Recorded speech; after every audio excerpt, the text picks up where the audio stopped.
بسم الله الرحمن الرحیم. درنو لیدونکو په سلامونو او نیکو هیلو مو هرکلی کوم. بیا هم تاسو ته ښه راغلاست وایم د سولې خپرونې ته. امریکا له طالبانو غواړي چې له هرې ممکنې لارې څخه په ګټنې له افغان دولت سره اوربند ته دوام ورکړي. په ناټو کې د امریکا سفیر پر طالبانو غږ کړی دی چې تاوتریخوالی کم کړي. دغه امریکایي ډیپلومات ټینګار کړی دی چې بهرني ځواکونه به تر هغو له افغانستانه ونه وځي چې هغه هیواد کې تاوتریخوالی کم شوی نه وي او د افغانانو خپلمنځي خبرې پیل شوي نه وي. هغه وایي چې امریکایي ځواکونه د ناټو له ځواکونو سره یو ځای افغانستان ته تللي او یو ځای به له دغه هیواد څخه وځي. خو اساسي خبره دا ده چې ولې د امریکا دریځونه متفاوت دي. کله هم د خپلو ځواکونو د ایستو خبره کوي چې هلته امریکا کې د ټاکنیز کمپاین لپاره یوه برخه بللی کیږي او بالعکس که چیرته وکتلی شي په دې کې یو تزلزل رامنځته کیږي او کله پر دې ټینګار کیږي چې هیڅکله له افغانستان څخه امریکایي ځواکونه او ناټو نه وځي تر څو چې وضعیت کابو شوی نه وي. غواړم په دې اړوندو مسایلو خپلو درنو میلمنو سره بحث ته دوام ورکړم، خو تر بحث د مخه ورځو ریپورټ ګورو. تر ریپورټ وروسته ملتیا مو غواړم. په ناټو کې د امریکا سفیر وایي څو پورې چې افغانستان کې شرایط مساعد شوي نه وي بهرني ځواکونه به له هغې هېواده ونه وځي. هغه ټینګار کوي طالبان باید له هرې ممکنې لارې اوربند ته دوام ورکړي او افغان دولت دې هم هڅه وکړي څو د افغانانو د خپلمنځي خبرو پیل ته زمینه برابره شي. اوس زه فکر کوم چې طالبانو ته لازمه ده له هرې ممکنه لارې څخه په استفادې اوربند ته دوام ورکړي او دولت به هم د یو متحد دولت په توګه خپلو پرمختګونو ته دوام ورکوي او د افغانانو خپلمنځي خبرو ته به زمینه برابروي.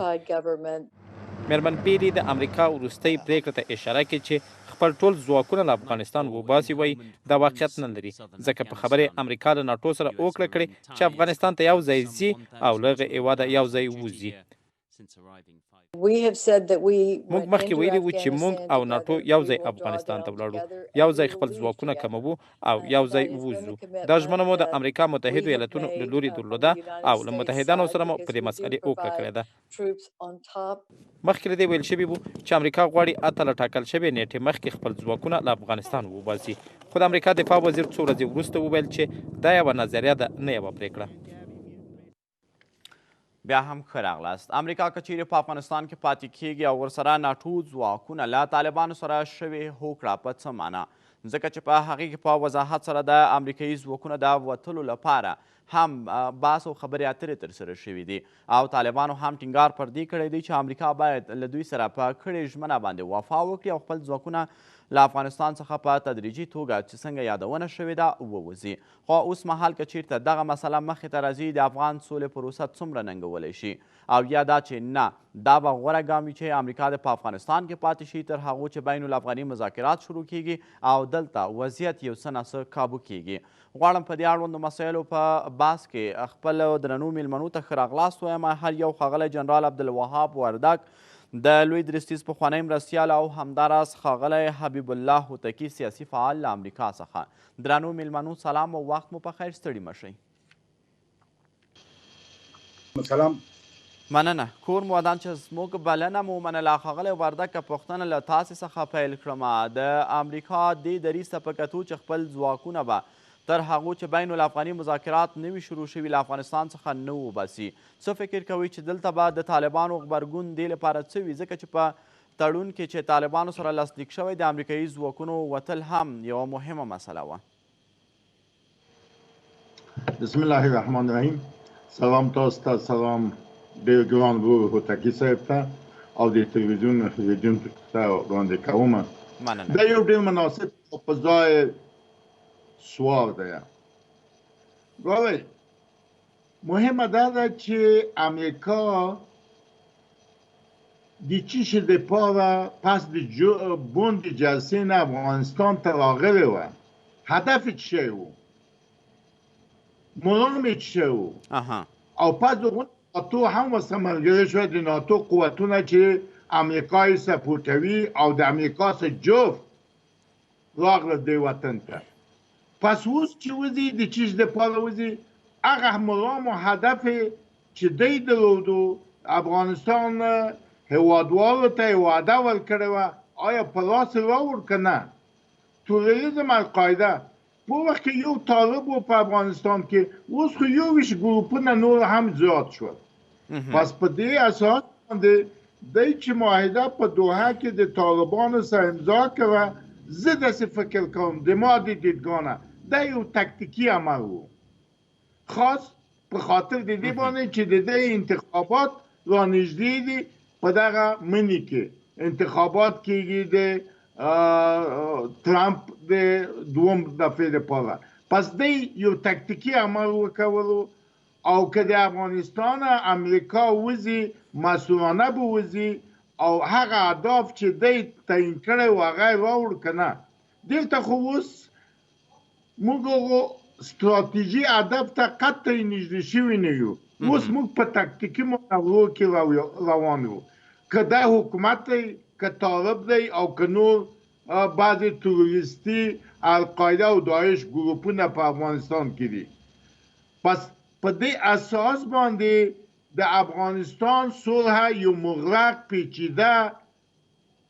مغلق پیچیده ستراتیژیک هدف دی چې هغو ته د رسېدو په خاطر باندې باید امریکایان هم کوشش وکوي، هم د طالب سره و هم د دې حکومت سره چې دی ته زمینه مساعده کړي چې دی دواړه کینی او د سولې په خبرو باندې دی بحث وکوي او دغه حکومت او طالب یوې موافقې ته نسبتي ورسیږي. تر اوسه خو هېڅ شی نه دي، تر اوسه د بندیانو خوشي کول شوي دي. تاوتریخوالی خوشبختانه په دغه اختر کې پس د اختر نه لږ کم شوی دی، بیا هم شته دی. موږ په دو باندې هم قناعت کوو چې تاوتریخوالی کم شوی دی. موږ د اولبند خواته نه یو، مطلق تاوتریخوالی کم شوی نه دی. طالبانو د امریکایانو سره اولبند کړی دی، په هغو حملې نه کوي، په هغو انفجارات نه کوي، په هغو انتحاري عملونه نه کوي. تاسو ولیدل په دې کابل کې بله ورځ چې داعش، موږ اوس نه پوهېږو چې دا داعش دی دا څوک دی چې دلته یې حملې وکولې یا بمونه یې دي. پس په دې اساس باندې دغه بستر چا ورته آماده کړی، دغه شرایط چا دغه نورو ګروپو ته آماده کړي. د افغانستان کې صلح راوستل ډېر مغلق و پیچیده مشکل دی، د افغانانو ته هم مشکل دی په خاطر د دې چې بې اتفاقي ده هم په دو خوا کې هم په طالب کې، او امریکایانو ته هم مشکل ده په خاطر د دې باندې چې امریکایان سبایي یو څه وایي، غرمه بل څه وایي او ماښام بل څه وایي. بله خو ښاغلی وردګ اساسي پوښتنه دا ده چې اوس مهال که چیرته رښتیا هم دلته دریځونه متزلزل وي او لکه څنګه چې تاسو یادونه وکړله چې د امریکا دریځونه هم سهار او ماښام او غرمه بدلون پیدا کوي، اوس مهال دغه ګام لپاره به د طالبانو غبرګون ستاسو په اند څه وي چې رښتیا هم که امریکا یا نړیوال په افغانستان کې پاتې کیږي نو دلته به د بین الافغاني مذاکراتو ته چې ورځ تر بلې نږدې کیدونکي یو اغیزې به یې پرې څه وي؟ ګویا امریکا د طالبانو سره توافقنامه امضا کړې په دوحه کې چې دی په 14 میاشتو کې باید ووځي، لیکن شرط یې که په 14 میاشتو کې په دې حالت کې وځي چې طالب د حکومت د مذاکرې په میز کینی دی و نسبتي سولې ته ورسیږي. لیکن متاسفانه تر اوسه نه دی رسېدلی، تر اوسه ناست نه دی، جنجالونه زیات دي، بې اتفاقي زیاتې دي، انتحاري زیات دي، انفجارات زیات دي او د بندیانو په خوشي کولو کې تر اوسه دی موافقه شوي نه دي چې دا بندیان خوشي کړه په دغه ورځو کې. داعش خو خواته کېده، القاعده خو خواته کېده او تروریزم ګروپونه خو خواته کېده. دغه امریکا د دې حکومت سم ته 2023 امنیتي او ستراتیژیک پلان تړون امضا کړی تر 2023 پورې. دلته سوال دی چې د امنیتي او ستراتیژیک تړون چې تر 2023 امضا کړی د دې حکومت سره دا څنګه کېږي؟ 2029 څنګه کېږي؟ او ته ویلي دي چې هر څوک په شا ځي دا نه مني باید 2 کاله ته مخ دی خپل پیشنهاد ورکړه، که دا حکومت ونه مني باید حکومت ورکړه که امریکا. زه نه پوهېږم چې دی ورکړی دی که نه چې دی اوس وځي 2023 امنیتي او دفاعي قوتونه باید دی حمایه کړه، سپورټ یې کړه.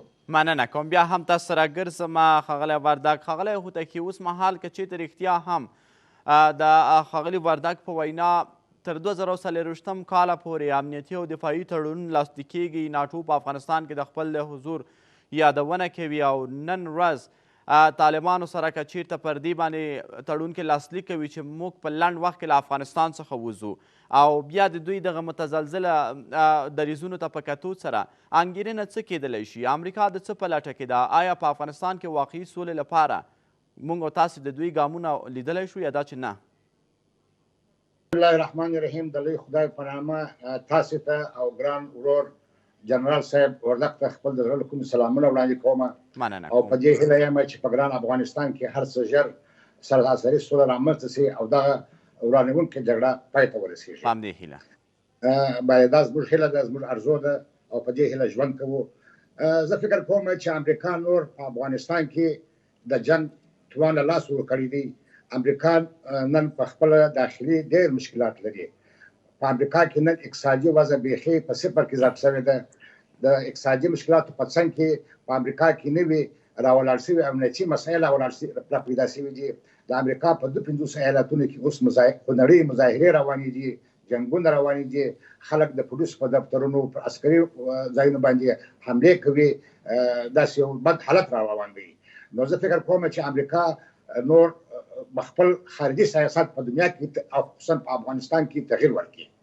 رابسو د افغانستان امریکا څخه د افغانستان څخه د امریکا د قواو د رایستلو په هکله زه فکر کوم چې لکه څنګه چې مخکې مې وویله امریکا د افغانستان څخه راوځي، خو هغه شرطونه چې د په دوحه کې د طالبانو او د امریکا د متحده ایالاتو ترمنځ ایښول شوي دي، که دا ګام په ګام عملي سي فکر کوم چې افغانستان سولې ته رسېږي. طالبان به هم هغه مني او امریکا هم. امریکا منلې ده چې د 14 میاشتو په موده کې به خپل قوتونه د افغانستان څخه وځي باسي. امریکا منلې وه چې د طالب 15,000 عسکر بندیان به د بندیخانو څخه خلاصوي. طالبانو منلې وه چې د دغو شیانو په مقابل کې به دوی حاضرېږي چې د بین افغاني مجلس ته کښېني. خو مشکلات په بندیانو کې را پیدا شوله. دا هغه علت هم دغه و چې دغه د سولې د خبرو د جریان څخه د افغان حکومت لرې ساتل شوی و. د افغانستان د حکومت څخه مشوره یې نه وه اخیستل شوې وې. په شروع کې ځینې اشتباهات وشوله. امریکا داسې فکر کوه چې موږ چې هر څه وغواړو هر څه وکړو هغه کولی شو، ولې متاسفانه یا خوشبختانه هغسې ونه شوله. بیا هم زه وسولې ته خوشبینه یم او امریکا خپله وعدې په ځای کوي ځکه دوی مجبوره دي. زه چې په امریکا کې ژوند کوم ماته د امریکا ژوند د نږدې معلومیږي. په امریکا کې یو لوی غټ بحران روان دی. په افغانستان کې په امریکا کې بیخي ژوند کښته راغلی دی.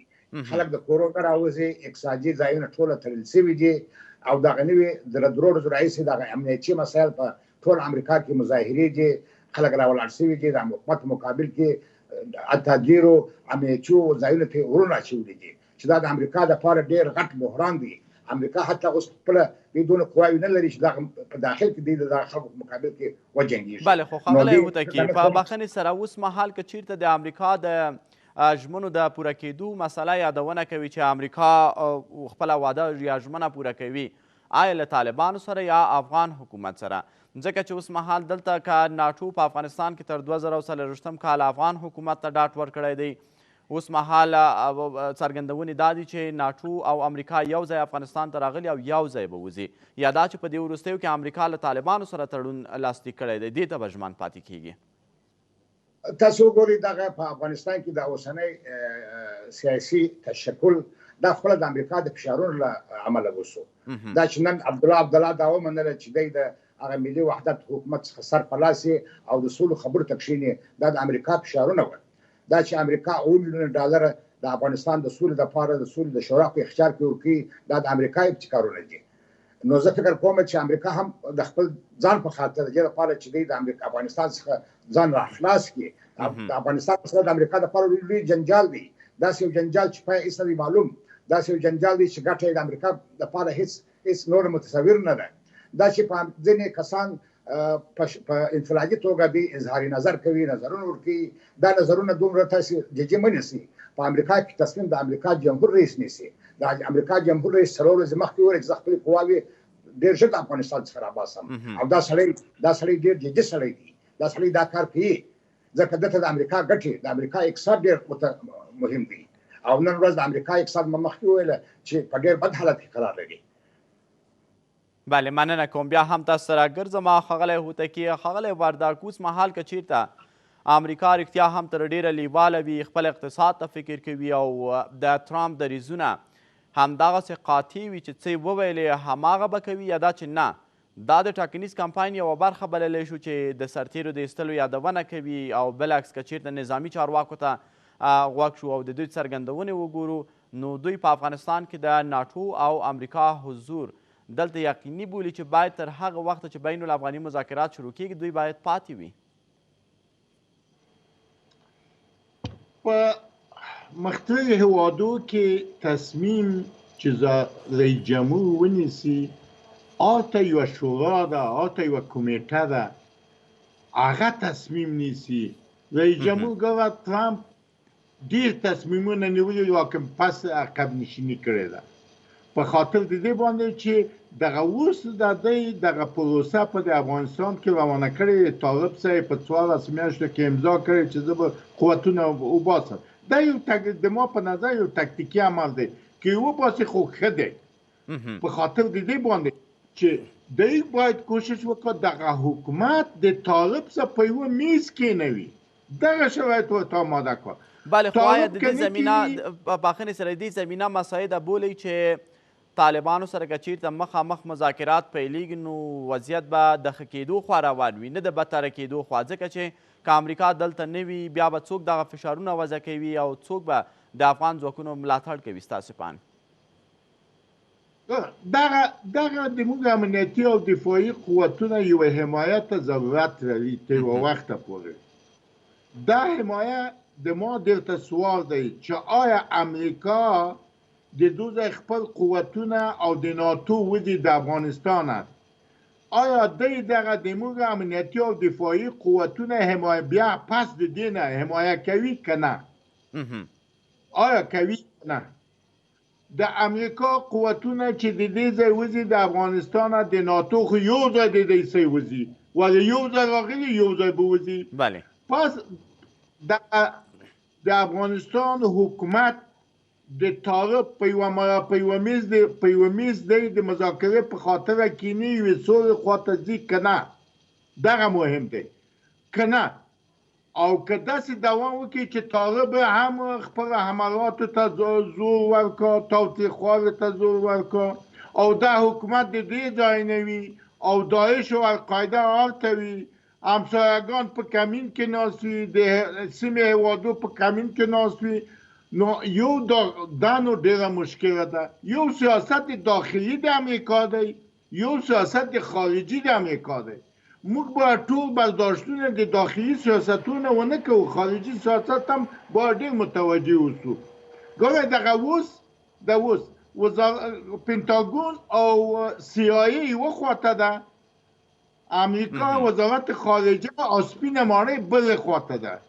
یو وایي چې موږ د افغانستان نه وځو او وزیر دفاع وایي چې نه موږ شرایط ګورو بیا وځو، شرایط تحلیلوو بررسي کوو بیا وځو د افغانستان.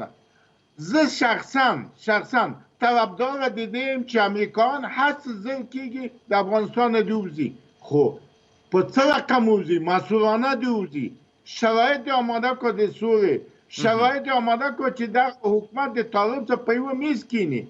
دغه د 2 میاشتې کې چې تنها د طالبانو د بندیانو په خوشي کولو د څه نه جوړي.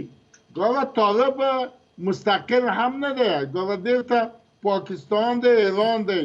پاکستان امتیاز غواړي، ایران دښمن دی د امریکا دی، چین دی، چین اقتصادي دښمن دی د امریکا، دلته روسیه ده چې هغه خپله منافع غواړي. که امریکا غیر مسئولانه د افغانستان وځي، زه د اوس وایم مسئولانه زه وایم چې د امریکا سرنوشت به د پخواني اتحاد شوروي وي. دغه دي.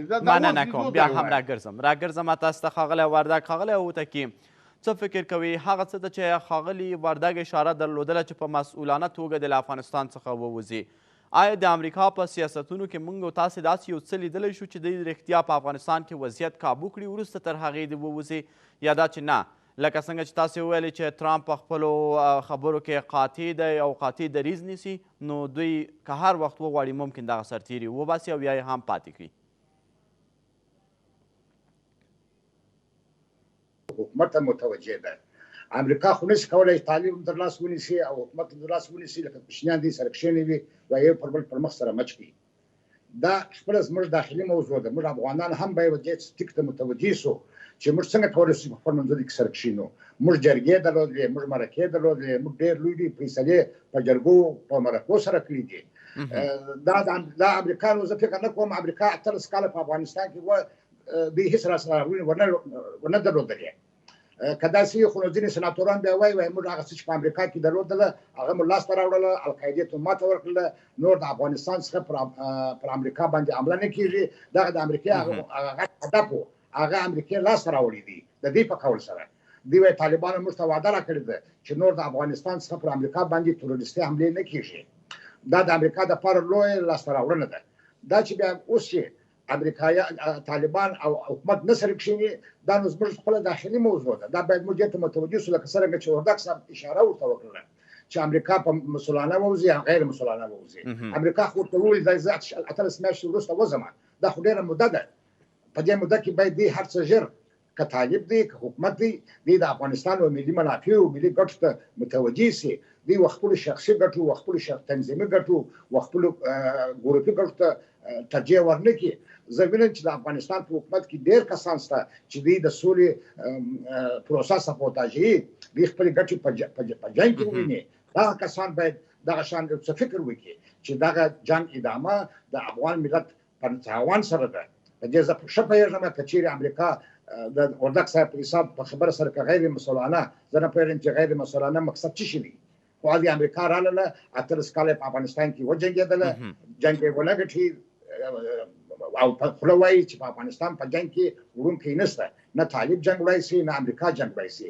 دا حکومت هم په دې پوهېږي، طالب هم په دې پوهېږي، امریکا هم په دې پوهېږي. امریکا طالبانو ته د سولې پیشنهاد وکړي، طالبانو ومنئ، دوی سره کښېنستله، خبرې یې وکړلې، معاهده یې د نړۍ د لوی هېوادونو په مخ کې امضا کړله. اوس نو د افغانستان حکومت چې اوس باید دغه دې ګامونه پورته کړي. دا چې اوس دوی د سولې شورا جوړه کړې ده او ډاکټر عبدالله یې په راس کې راوستلی دي او امریکا د 8 میلیون ډالرو وعده ورسره کړې ده. دغه اوس د ډاکټر عبدالله وظیفه ده، دغه د ټیم وظیفه ده چې دوی سولې ته وفاداره سي، دوی د طالبانو سره کښېني. خیر دی ځینې غوښتنې طالبانو ومني، طالبانو د افغانستان د حکومت غوښتنې ومني. دغه جنګ کې فقط افغان وژل کېږي. طالب چې ګورم هغه هم افغان دی، حکومت هم افغان دی، ځوانان دغه خلک وژل کېږي. زه فکر کوم چې لویه موضوع نن د افغانستان حکومت ته متوجه ده، نه و امریکا ته. بله، اوس مهال په بخښنې سره ښاغلی هوتکي، اساسي خنډ د دغې پروسې په وړاندې موږ تاسې څوک بللی شو؟ د سیمې هېوادونه خپله په کور دننه موږ تاسې یو ملي اجماع نه لرو دې خبرو لپاره، یا دا چې نه د نړۍ په کچه دریځونه بېلابېل دي د افغانستان د سولې په تړاو باندې؟ که چیرې موږ په افغانستان کې موږ یو واحد متحد ملت واوسېږو او طالبان هم دا قبوله کړي، خارجي هېوادونه یعنې څه شي؟ په دې کې شک نشته چې موږ په خپله حکومت کې ځینې خارجي هېوادونو جاسوسان لرو، په حکومت کې لرو، په پارلمان کې لرو، په دې کې شک نشته. ولې هغه دومره نه دي چې دوی د افغانستان پر عمومي وضع باندې تاثیر ولري. بیا زما خبره د افغان ملت ته متوجه ده، د افغانستان خلک باید راویښ شي، زه او ته باید راویښ شو، دغه عام خلک باید راویښ شي چې زموږ په سرنوشت باندې څوک بازۍ کوي. ولې موږ سولې ته نه پرېږدي؟ سوله یو ملي پروسه ده، سوله د افغانانو غوښتنه ده، سوله زموږ دپاره د ډوډۍ د اوبو راته مهمه ده. زما اواز زما غږ د افغان ملت ته هم دی او د افغانستان خلکو او د افغان ملت ته راکښېنئ، راویښ شئ، تاسې خپل حق وغواړئ. سوله ستاسې حق ده، سوله ستاسې غوښتنه ده. په امریکا پسې مه ګرځئ چې امریکا دې موږ ته سوله راولي، په طالب پسې مه ګرځئ، په حکومت پسې مه ګرځئ. حکومت خو په حکومت ما وویل ځینې کړیانې دي چې هغه خپلې منافع خپلې تاسې وګورئ دا د سولې هیات چې حکومت ټاکلی دي، دا د دې سویه تاسې وګورئ. د سولې هیات چې دوی ټاکي هغه باید د سولې په مفهوم پوه سي، په سیاسي مسایلو کې وارد وي، په حقوقي مسایلو کې وارد سي. او دوی کوچني الوکانو ټاکلي دي چې هغه فقط په تنظیمي لحاظ، په ګروپي لحاظ ضروري ځواک په حکومت کې وینم. حکومت و سولې ته وفادار نه دی. دا د حکومت ذوب زه بولمه که حکومت وغواړي چې سوله راولي باید د سولې لپاره ډېر قوي خلک وټاکي.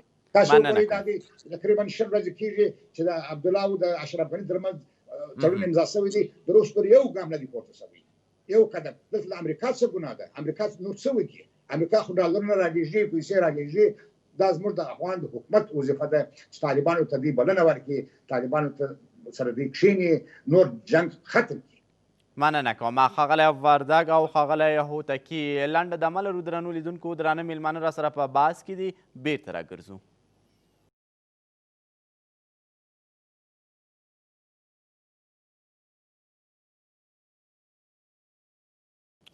سلام بیا هم تاسو ښه راغلاست وایم د سولې خپرونې ته امریکایي ډیپلومات وایي چې امریکا له افغانستان څخه په لنډو کې نه وځي او ژر تر ژره د اوربان غوښتنه کوي او وایي چې له هرې ممکنې لارې چې کېږي بین الافغاني مذاکرات دې باید پیل کړی شي خو که له یوې خوا څخه ټینګار پر دې کوي چې امریکا د په افغانستان کې پاتې وي له طالبانو سره چې کوم تړون لاسلیک شوی دی هغې کې ژمنه پر دې شوې چې په 14 میاشتو کې به امریکا له افغانستان څخه ووځي خو که چیرته دلته طالبانو سره یو تفاهم کې یو ټکر رامنځته کېږي آیا د بین الافغاني مذاکراتو لپاره چې اوس مهال څه ناڅه هیلې ټوکېدلي چې تر راتلونکو 15 ورځو پورې به پیل شي اغېزې به یې څه وي او حل لارې څه کېدلی شي غواړم چې په دې اړوندو مسایلو بیا هم خپل بحث ته دوام ورکړم له خپلو درنو میلمنو هر یو ښاغلی جنرال عبدالوهاب وردګ د لوی درستیز پخوانی مرستیال او همداراز ښاغلی حبیب الله هوتکي سیاسي فعال له امریکا څخه او بیا هم درنو میلمنو سلام او تاسو ته ښه راغلاست وایم وردګ صاحب اوس مهال که چیرته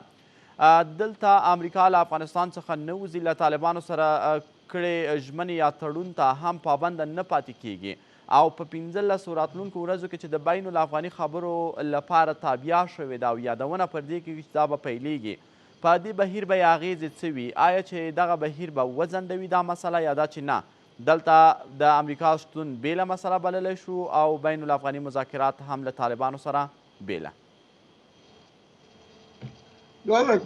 امریکا د طالبانو سره په دوحه کې چې توافقنامه امضا کړې ده په کې ویلي چې په 14 میاشتو کې به باید ووځي په شرط کې په کوم شرط په دې شرط باندې چې طالب د حکومت سره په بین الافغاني مذاکره کې کېنوي او اوربند به شروع کړي تاریخ‌ها به کموي اوربند به کوي دائمی اوربند لیکن نه د تاریخ‌ها کم شو نه اوربند ته شرایط آماده شد شاید بین الافغاني جلسه ته شرایط آماده شد چې کېنوي وقتی چې دې ته تاریخ‌ها هم کم نشو او داعش و القاعده خپل حمله زیاته کې امریکا ته یو بهانه جوړیږي چې په افغانستان کې صلح و ثبات نه راځي جنجالونه زیات دي موږ د څه وخت لپاره پاتې کیږو دا به طالب ته وایي چې ته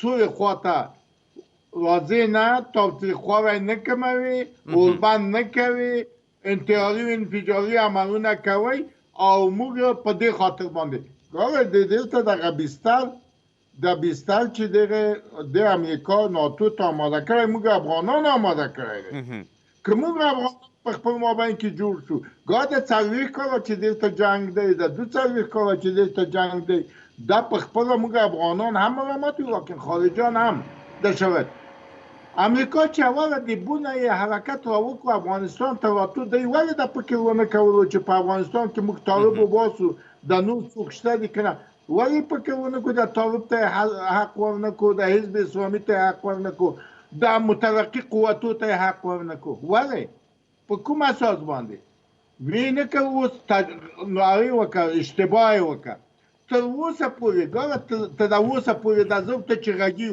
د امنیت دغه مترقي قوتونه تر اوسه پورې حق ورکړی دی نه حزب اسلامي ته ورکړی نه طالب نه مغه په بون کې چې اشتباه وکړه هغه اشتباه تر اوسه باندې کې دوام لري مغه اشتباه بله خو ښاغلی وردګ بله په بخښنې سره اوس مهال څه فکر کوئ چې روان وضعیت امریکا لپاره قابل قبول دی همدا څه یو څه یې غوښتل یا دا چې نه امریکا هم د دغه وضعیت د بدلون په هڅه کې دی ځکه چې افغانان غواړي چې سولې ته لاسرسی پیدا کړي د جګړې ټغره ټول کړی شي هره ورځ د افغان نه وژلی کیږي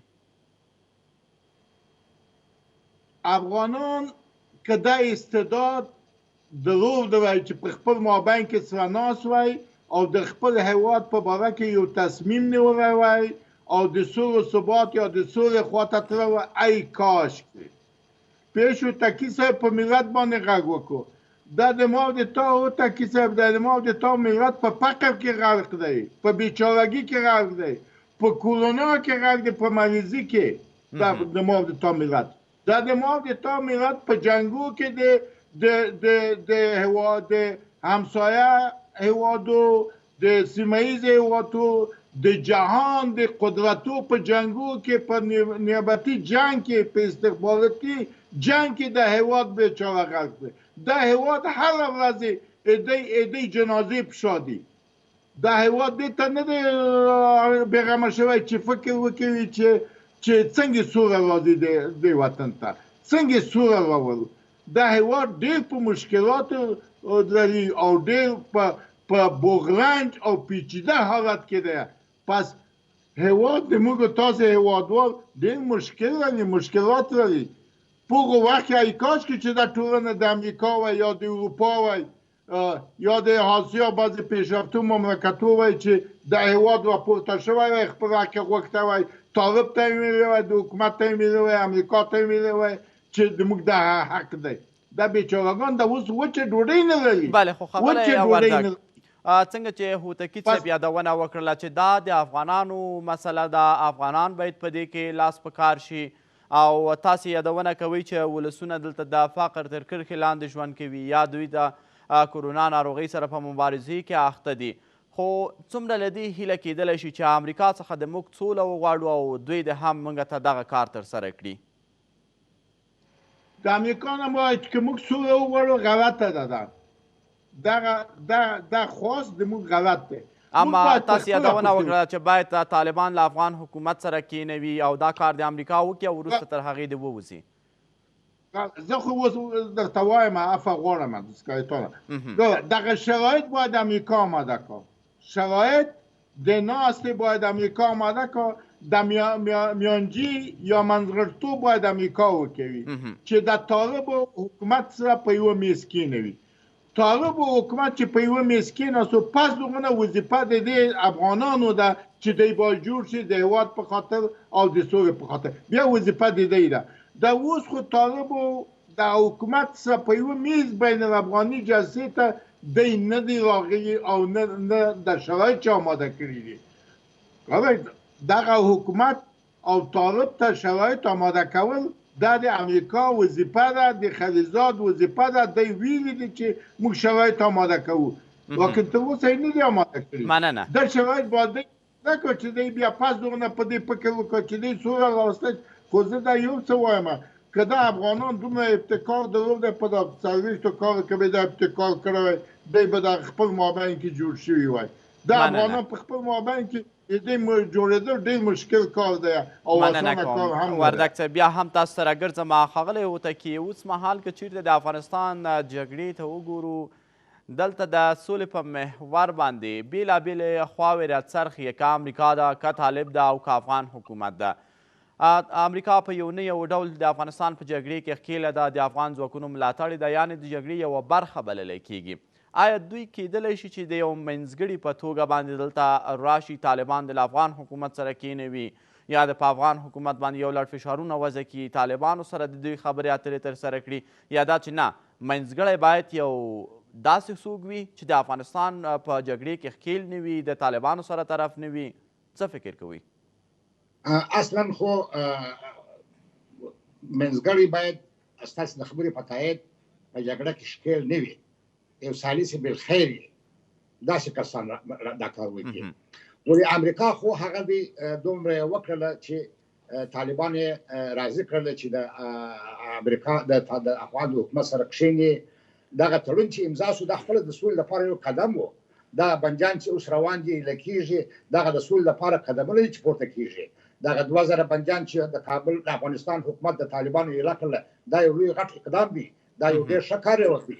دا چې طالبانو د افغان د حکومت عسکر ایله کړله دا یو ډېر ښه کار وکړي. دا په خپله یو د باور د فضا منځته راوړل دي. په سوله کې لومړنی شی د دوو طرفو له خوا څخه د باور د فضا راتګ دی. نن د طالبانو او د افغانستان د حکومت ترمنځ تقریبا یو 0% د باور فضا راغلی ده. همدا ډول په افغانستان کې یو ملي اجماع راغلی ده. دغه چې د عبدالله او د اشرف غني ترمنځ یو جوړجاړی راغله دا خپله یو داخلي اجماع ده. زه فکر کوم چې ورځ په ورځ سره د افغانستان د سولې لپاره قدمونه پورته کیږي او دا د افغانستان سولې ته نږدې کیږي. همدا ډول تاسو څو ورځې مخکې ولیدل چې د روسیې، چین، هند او پاکستان یو ګډه اجماع رامنځته شوله او دوی د افغانستان دپاره د سولې دپاره جدي ګامونه پورته کړل. دا په خپله یو نړیواله اجماع ده. زما په نظر سره چې د سولې دپاره هم داخلي اجماع وجود لري او هم بهرني اجماع لري وجود لري. هم طالبانو ګامونه پورته کړل او هم د افغانستان حکومت په نسبي توګه سره ګامونه پورته کړي دي. تر اوسه پورې هغه د سولې خبرې خو لا نه دي شروع شوي. سوله یو لویه اوږده پروسه ده. په تړون کې راغلي دي چې تر اوسه پورې موږ په تړون کې راغلي دي چې په لومړي قدم کې باید طالبان امریکا د افغانستان حکومت د طالبانو عسکري بنجانې لکه او په مقابل کې طالبان د افغانستان د حکومت کوي. وروسته بیا بیا د افغانستان دغه عسکر چې ایله سوله بیا طالبان حاضرېږي چې د سولو خبرې ته د افغان حکومت سره کښېني. تر اوسه پورې د بنجانو پروسه نه ده پوره شوې. که چیرې د بنجانو پروسه پوره شي او بیا د سولې خبرې شروع نه شي هلته بیا موږ دا ادعا کولی شو. تر اوسه پورې موږ د سولو د کښېنستلو خبرو ته وخت لرو.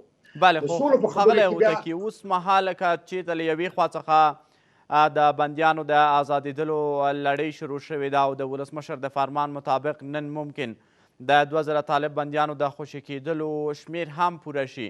له بلې خوا څخه طالبانو د جګړې په ډګرونو کې خپلو بریدونو ته زور ورکړی دی. افغان ځواکونو باندې بریدونه ترسره کوي. خو ولس او نړیواله ټولنه د دې غوښتونکې ده چې باید له هرې ممکنې لارې چې وي په لومړي سر کې اوربند وشي، بیا د په نورو مسایلو خبرې کیږي. خو طالبانو دغه مسئله هم بین الافغاني مذاکراتو ته پرېښې ده چې په اوربند به هلته خبرې کیږي او بالاخره دوی به یوې پایلې ته رسیږي. څه فکر کوي وضعیت څه ایجاب کوي چې باید په دغه وخت کې څه وشي؟ زه خپله د اوربند طرفداره یم. باید وسي. ولې اوربند هغه وخت کېږي چې دوی خواوې سره کښېني. اوربند د اوس پورې د طالبانو او د افغانستان د حکومت ترمنځ هېڅ د سولې یوه کلمه خبره نه ده شوې. طالبان ځان پر حق بولي. طالبان ځان ته وایي چې دا خو تاسو پوهېږئ چې په جنګ کې او د سولې خبرې شروع کېدل هره خوا غواړي ځان قوي ښکاره کړي او د خبرو په راتلونکو خبرو کې ذات امتیازات لاسته راوړي. دا د افغانستان د حکومت وظیفه ده چې ډېر ژر د خبرو زمینه مساعده کړي، په ډېرو شیانو پسې ونه ګرځي تر څو چې د طالبان دپاره دا بهانه پیدا نه شي طالبان جګړې ته ادامه ورنه کړي. طالبان خو وایي تاسو موږ سره د سولې موافقه نه ده امضا کړې. موږ خو د امریکا سره د سولې موافقه امضا کړې ده. موږ د امریکا سره جنګ نه کوو او دا په سیاسي لحاظ د طالبانو خبره د یوې اندازې پورې صحیح خبره ده. در هغه وخته پورې چې د افغان حکومت او طالبان ترمنځ یو تړون امضا نه شي او په تړون کې دا فیصله ونه شي چې باید دواړې خواوې پر بل باندې بریدونه باید ونه کړي لکه امریکا او طالبان چې کړي دي. باید د اوربند موضوع ده. د اوربند موضوع تر اوسه پورې هېڅ د طالب او د افغان حکومت په منځ کې نه ده مطرح شوې. تنها امریکا د طالبانو څخه غوښتي دي چې دغه لږ کم کړي، د تشدد لږ کم کړي، نه اوربند هغه وخت کېدای شي چې طالب او د افغان حکومت د خبرو پر میز باندې کښېني. طالبان خپل شرایط وړاندې کړي، د افغانستان حکومت خپل شرایط وړاندې کړي. د اوربند وروسته زه فکر کوم طالبان به ډېر زیات پر امارت باندې خبرې وکړي، د افغانستان پر راتلونکي اساسي قانون باندې خبرې وکړي او د افغان حکومت هغه چې دوی وایي په جمهوریت باندې خبرې وکړي. زما هیله د افغان د حکومت څخه داسې ده چې دوی باید د سولې خبرې لپاره نوی هیئت وټاکي. داسې هیئت چې هغه د طالبانو سره د خبرو توان ولري. د طالبانو هیئت تاسې ګوري چې هغه ډېر قوي هیئت دی، قوي خلک دي او نن په جهان ځان وپېژانده، په امریکا ځان وپېژانده، په روسیې ځان وپېژانده، موقف ځان پیدا کړي. ولې په مقابل کې داسې کوچني هلکان د افغانستان د حکومت د خوا څخه لکه د رشید دوستم زوی یا د عطا محمد نور زوی دا د سولې په مفهوم څه پوهېږي، دا د افغانستان په سیاسي وضع څه پوهېږي، دوی د افغانستان حتی د طالب په ژبه نه پوهېږي. دوی به د طالب دپاره داسې خلک ولیدي چې د طالب په ژبه باندې پوه شي. دا ډېر مهم شان دی. د افغانستان حکومت به دې شان توجه نه کوي. زما هیله دا ده چې دغه ډاکټر عبدالله چې اوس د سولې د شورا د رئیس په توګه تعین شوی دی و دغه نقطو ته توجه وکړي.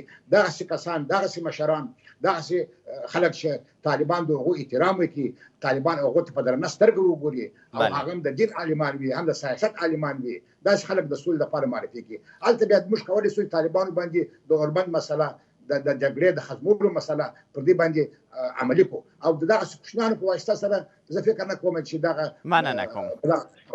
مننه کوم هوتکی صاحب بیا هم راګرځم ښاغلی ورداک اوس مهال که چیرته د اعتماد فضا دلته رامنځته کېدل غواړو او دواړې خواوې په یو بل باور کولی وشي د بندیانو خوشي کول یوه ښه مسله ده چې دلته رامخته شوې ده خو بې باوري په دې برخه کې لا هم موجوده ده چې ممکن خوشي شوي طالب زندانیان بیرته د جګړې ډګرونو ته ستانه شي په دې برخه کې باید حکومت څه ډول میکانیزم تر لاس لاندې ولري چې دغه کسان د جګړې ډګر ته نه بلکې د سولې خبرو کې مرسته او همکاري وکړي. هوتکی صاحب ډېرې ښې مسلې ته اشاره وکوله. د طالبانو او د حکومت ترمنځ اعتماد کم راغلی دی په خاطر د دې باندې چې دغه بندیان د دواړو خواوو نه خوشي کېږي دغه اعتماد هنوز هم زیاتوي. یو بل ډېر ښه کار شوی چې د طالبانو یو 15 کسیز هیات کابل ته راغلی او د دوی په مابین نږدېوالی راغلی او سره ناستې بحث کوي په تخنیکي مسایلو د خوشي کولو د بندیانو او دغه د بندیانو خوشي کولو ته باید څه سرعت ورکړل شي هم د حکومت لخوا نه او هم د طالبانو لخوا نه. دا ډېر ښه کار دی خو زه د ما پیشنهاد دا دی چې طالبان د هم د تاوتریخوالی لږ کم کړي په خاطر د دې باندې چې دلته د موږ افغانان که خواته هم د بینځي افغان دی که دو خواته زی هم افغان دی دواړه افغان دی دلته خارجان نشته دي.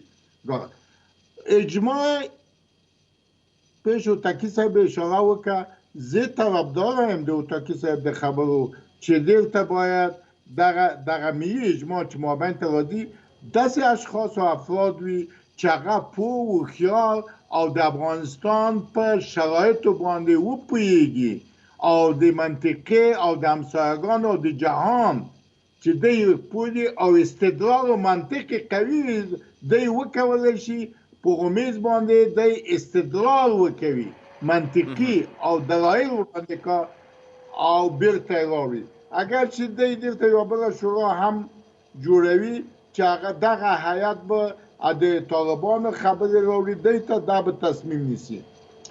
راغلو په دې باندې چې پخوانی رئیس صاحب د اجرایت ډاکټر صاحب عبدالله اوس د مصالحې مشر تعیین شوی دی د دې شورا د ته هم موږ پیشنهادونه کړي د دوی هم زه غږ پکوم چې په دې کې داسې اشخاص او افراد راوړئ چې هغه پوه و هوښیار با تجربه متعصب نه وي.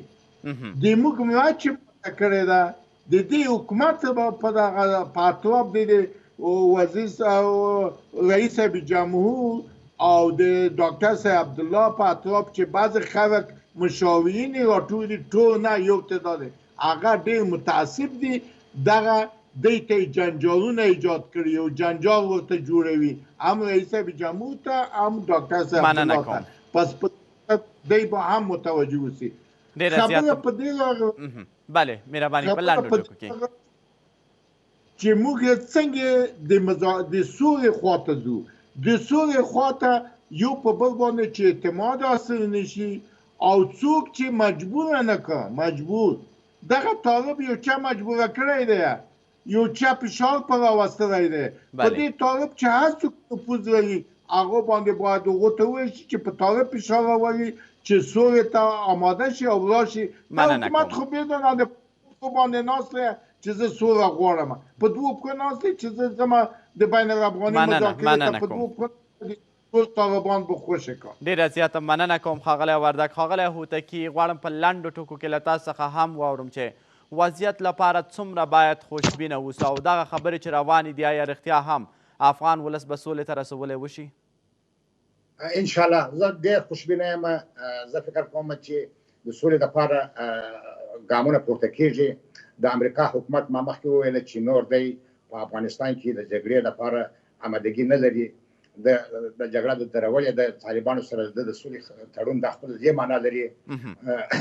اوس غټه خبره لویه خبره ما پخوانۍ خبره ده د وردک صاحب د خبرو په تایید سره چې په داخل د افغانستان کې ډاکټر اشرف غني ډاکټر عبدالله د سولې ته ښه متوجه شي.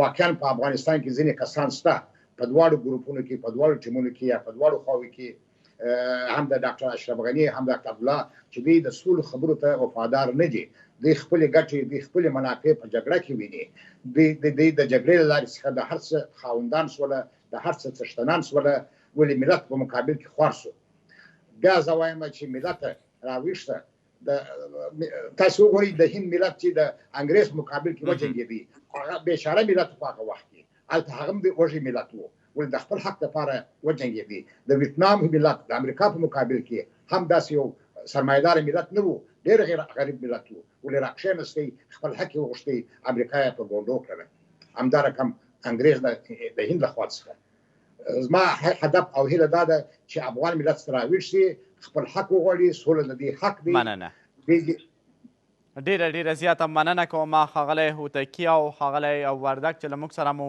د نن شپې د سولې په خپرونه کې برخه واخیستل او خپل نظر مو راسره شریک کړه کور مو ودان درنو لیدونکو زه هم له تاسو څخه په همدې جې اجازت غواړم له ملتیا مو منندوی یم پاتې وخت مو په خیر